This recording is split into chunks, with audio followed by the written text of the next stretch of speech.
If you got a bad back and it keeps you out of the gym, keeps you bent over, keeps you from doing and enjoying your normal activities that you love so much, and it pops up every 6 to 8 months, and you've gone to see a spinal surgeon and they told you that you've got herniated bulging discs, and they showed you the x-ray that you can't read, and you just take their word for it that something is really wrong, and you've gone to see PT, and PT maybe helps you and they hold your hand, they show you some exercises you should do, but nothing seems to ever really make it any better. You can keep going down that route, and you'll probably continue going down that route your whole life. Or you can follow some really simple steps to rethinking what that pain is, what it means to you, what you can do. The truth around back pain and pain in general might be a lot more simple than you think, even though most people are going to avoid it. So if you want to be one of those special people that actually want to understand what's going on, what you can do about it, you're going to watch this video because in this video, I'm going to walk you through step by step exactly what I do whenever I have back pain that pops up, because it just did. First things first, you got to understand what pain is. Pain is a signal from your nervous system that is trying to get you to avoid a certain movement. That's it. It's intended to keep us out of danger. It's intended to keep us seated, immobile, not moving, give us a chance to heal or recover from a potential threat that your nervous system sensed. Now, the nervous system isn't perfect. Sometimes it gets triggered even though there's not an actual threat present. So step one is understanding how pain works and understanding that it's not always perfect. Just because you have really extreme excruciating pain does not mean you have a very extreme injury. Sometimes you can have very, very extreme pain from a minor or non-existent injury. The flip side of this is sometimes you can have a very serious injury and not feel anything. So you have to understand the nervous system isn't perfect. Just because it hurts real bad doesn't mean there's something really bad going on. The other thing that you need to know is that back pain is insanely common. Like almost everybody has it. Not everybody, but almost everybody. There's even some debate around this, around like whether it's a weird phenomenon in our culture, that back pain may actually be like, you know how like when one person yawns, then like somebody else like just happens to yawn.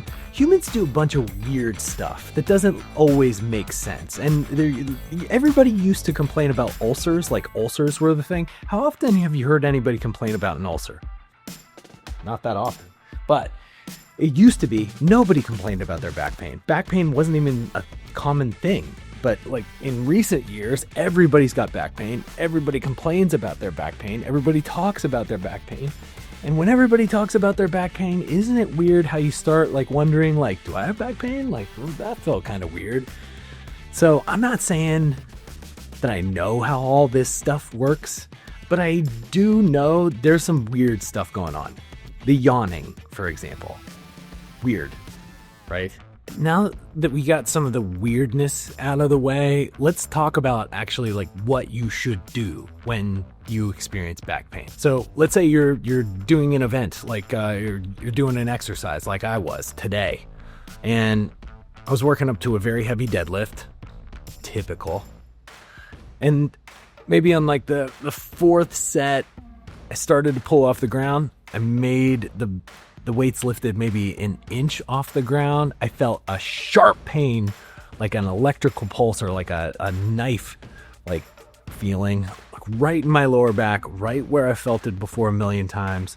And my immediate reaction, because I have been through this so much, is put the bar down, like put it back down, don't panic.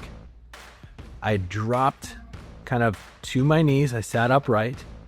And immediately, and this is crucial, right after you feel an injury or you feel the pain, and this is crucial the entire time, that you are recovering from this injury or recovering from the pain, whether it's an injury or not, is that you do not try to work it out instantly.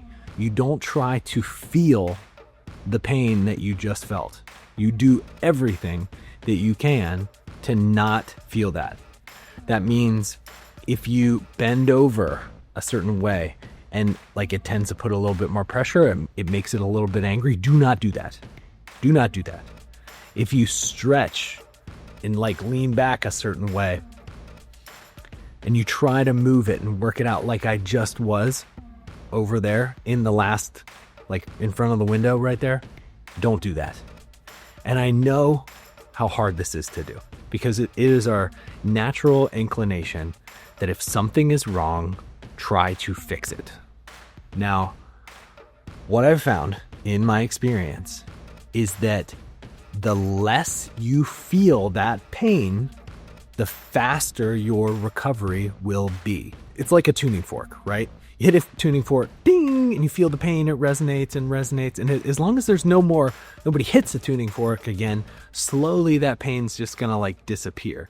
Now, if you go bing, and it starts getting better, and then you go bing, and it keeps going bing, and it keeps going bing, and every time you hit it, the pain gets worse and the intensity gets worse.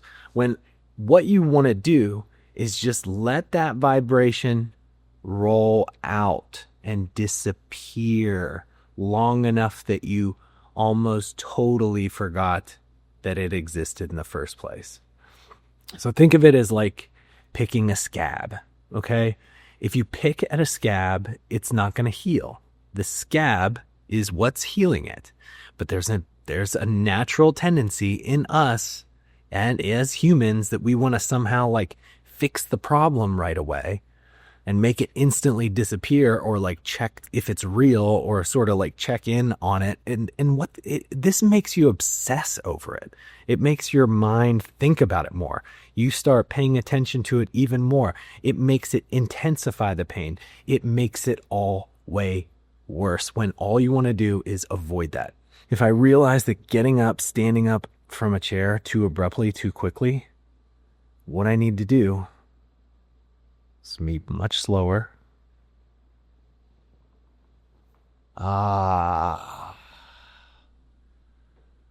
Don't try to, no sudden movements. Walk normal. Gotta get a phone call. Love you too. Wait. So, don't pick at the scab. Slow movements, abrupt movements tend to freak out the nervous system. You can also kind of imagine that if your nervous system is on high alert and it's like danger is present, everybody lock it down, do not move. Like imagine what's going on in the region around your back or around your injury. All those muscles are tightening up to protect you, okay? They're tightening up to protect you, and your nervous system wants them to be tightened up to protect you. So, for a long time, I thought like, hey, yeah, let me roll this out. Let me massage this out. And yeah, you can get some temporary relief. But what I've always found is that it is exactly that. It's temporary. So the long-term fix for me has always been calming down the nervous system, calming down the signaling that you are injured. And the best way to calm down the signaling that you are injured is to avoid movements, types of movements, speed of movements, way of movement that is going to trigger that threat in your nervous system again. So then let's apply this to the gym, right? Let's apply this to movement in general. Okay, Kyle, so you're telling me to avoid this feeling at all costs. So why don't I just lay in bed and not move at all? That's a very good question, because if you just lay in bed and you don't move at all, your nervous system is not going to have any sort of proof or evidence that if you do move, that it's safe to do, because you've just been sitting still, not moving. So now you're going to be overly sensitive to almost any type of movement. So where does this leave us? This leaves us in what you should actually do in the gym or on your own until you feel better. Step 4 is what we're kind of alluding to here. You need to move in a way that's going to tell your nervous system, or the sleeping monster, the signaler, that everything is okay. I'm going to show you some of these moves. First one, palms flat on the ground, okay? You're going to push your belly down, point your butt up, lift your head back, and guess what? For me, no pain, no anything. And then I'm going to slowly go into the cat position, and guess what? Also no pain. Now I'm going to continue back and forth. So now the signal to the sleeping monster that is your nervous system is that, oh, he can move without this hurting. It is possible to move without hurting. So I'm going to do this, a minute at a time. Take a break, do a minute at a time. Maybe do that for about 5 to 10 minutes, right? Take your time, pay attention to whether you're feeling a pain or a stretch even. And what you want to avoid is anything that's going to trigger that reaction. Super simple. Remember, don't try to make this into a stretch where you're trying to prove something to somebody. Don't turn it into a workout. Don't make it hard on yourself. Keep it easy. You're sending the signal that movement is okay. All right, I'm going to show you the second one now. This is a kneeling hip hinge. Okay? So I'm on my knees. I'm going to place my hands right at my hip bones. And now I'm basically going to repeat that deadlift pattern by pushing my hips back, pushing my chest out, and then hinge back up. So now I'm telling my body, hey, he can bend at the hips, and he's okay. No pain. Taking my time. And notice how the first movement, the cat-cow, I had movement in my vertebrae. You saw a rounding, both directions. In this one, there's no rounding, right? I'm just practicing the hinging at the hip here. And I'm keeping everything in my spine neutral. Push my hips back. Everything's okay. Hinge back up. Do this for maybe, a minute at a time, 5 to 10 minutes. Take a minute off in between sets. All good. All right, let's go into a third. All right, so something I've noticed for me is that my back pain probably has something to do with my very tight hips. And I have tight hips for a whole bunch of reasons. One is genetically, I was just born with really tight hips. So since I was a kid, even when I was a kid, couldn't sit Indian style. Very early on, I just didn't have a lot of mobility in my hips. And if you look at x-rays, my hips are pretty narrow. If you see me walk, any of the videos where I walk, I'm kind of pigeon-toed. I kind of always look lost because of that. I just have a very strange walk. I also played football my whole life. I ran into other human beings at full speed, smashing my body into others and constantly be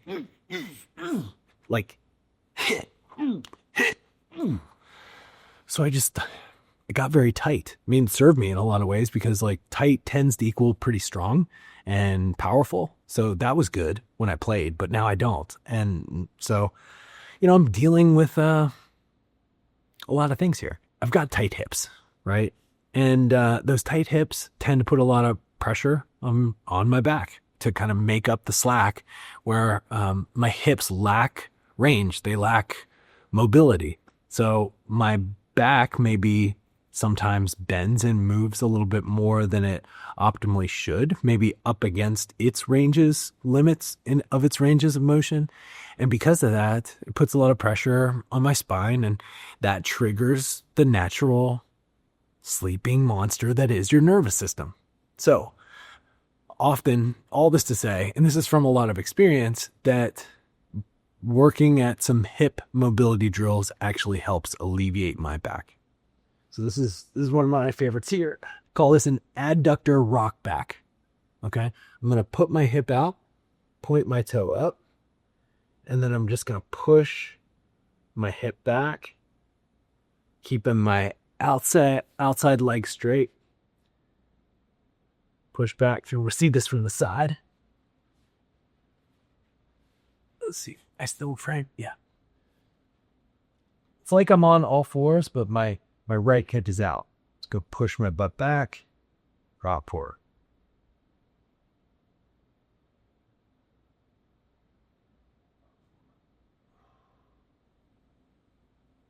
Okay. Same deal. Like minute at a time, minute off. Get both sides, you know? So these are like my drills that I do at home. What about the gym, Kyle? What about my workouts? What do I do about following the program this week at the Fort in NYC, where they're going to ask me to follow the program and do it the way that it's designed? Well, one, we do 4-person groups. Your coach is going to make adjustments where it's best and most appropriate for you so that you can get some individualized care. You can do some of these movements if that's all that you can do, because it's better to spend that time working on making the injury and the pain better than digging a deeper hole by not moving or not exercising. Huge component to getting better is continuing to do the things that you normally do. So if you normally do go to the gym, you need to go to the gym. The key is that you probably shouldn't be doing the gym the same way, because your body's on high alert. It's basically looking for anything that's going to trigger it. So when you go to the gym, first thing is you want to follow the program that you would normally do as closely as you can, as long as it's not causing any pain. Okay. 2, movement first with no load. So whatever it is that you're doing, whether it's a warm up, whether it's the main strength or auxiliary strength or conditioning, whatever, you do the movement first without any resistance, and you ensure that you can do the movement with no pain at a slow tempo. Okay. Step 2, you see if you can pick up the tempo a little bit and still not experience any pain. If you feel any pain when you go faster, all that means is you're going to practice that pattern in the same way that we practice those exercises over here. You're going to practice that pattern with little to no resistance or weight. The movement done without pain, as long as you can do the movement itself. So like, for example, if it is a deadlift, what you want to practice is the deadlift patterning. Even if I don't have a barbell, I pretend that I have a barbell in my hands here, and I'm going to go through it slowly. Okay. If you can use an empty barbell without any pain, that's great. The key is no pain. If you start to feel any pain, you either pull back the speed, you certainly pull back the weight, and you perform it in a way that's going to signal to your nervous system that there is no threat.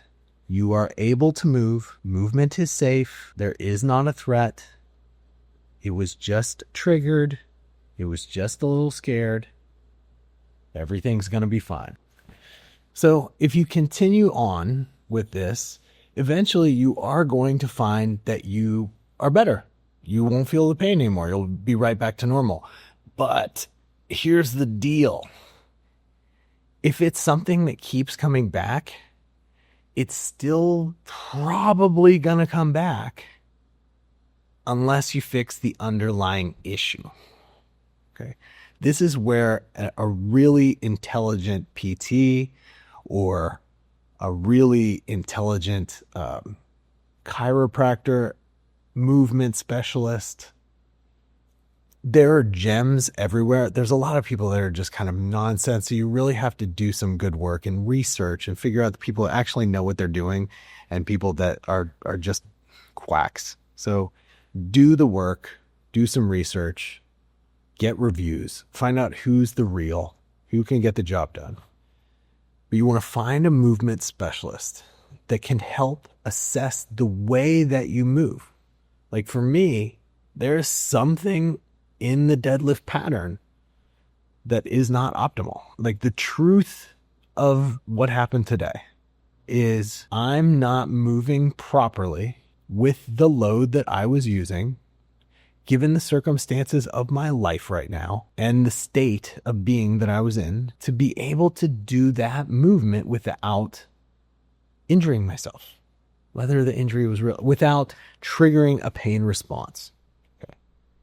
And if I work on my movement and improve the way that I move so not to trigger that response, I should be able to avoid these sorts of injuries again in the future, or at least be able to reduce the frequency of these sorts of injuries, pain attacks, whatever they are in the future from coming back. So long term, you got to do the work. Long term, you got to put in the time to assess how you're moving. Find an expert that understands movement, that can watch you, assess you, and work with you and try to teach you how to move better so that you don't cause these sorts of issues again. If you've gotten surgery, if you've gone down that route, it's fine. It's fine. You can always improve. You can always move forward. Just because you've been injured before in the past, just because you had a surgery, just because you tore this or had a burst this or herniated that, it doesn't mean that you're broken forever. You still have some control in the game, okay? The key is kind of letting go of the past, looking forward at the things that are under your control right now, and choosing to align your mind and your actions with the things that are going to improve upon where you are right now. The things that will make tomorrow better than they were today. And there's always things that you can do to head in that direction. So I encourage you, don't feel broken. You have some control. You have some say in this game. Just because you're feeling pain doesn't mean that you are going to be injured forever. Take a step back. Tell your body that you can move without pain. Don't trigger it. Don't pick the scab. Don't make it worse. Stay in the training rhythm. Stay in the gym. Keep going. Just pull back. Eliminate all the resistance. Slow down the movements. Practice the patterns. Tell your body that you can do these patterns safely. If you can do it safely without any load, add a little bit of load. If you can do that without triggering any sort of pain, do a little bit more and slowly work yourself up. And over time, it could be a few days, it could be a few weeks, could be a few months, but over time, you're going to stay in the rhythm of training, improving your patterns, making yourself better, avoiding this from happening again in the future, avoiding more pain from being triggered, and ultimately be better. You should watch this video. It's me training through a foot injury that I had, and I show you how I make adjustments on the fly while I'm training so I can stay in the gym and keep doing it. I'll see you there.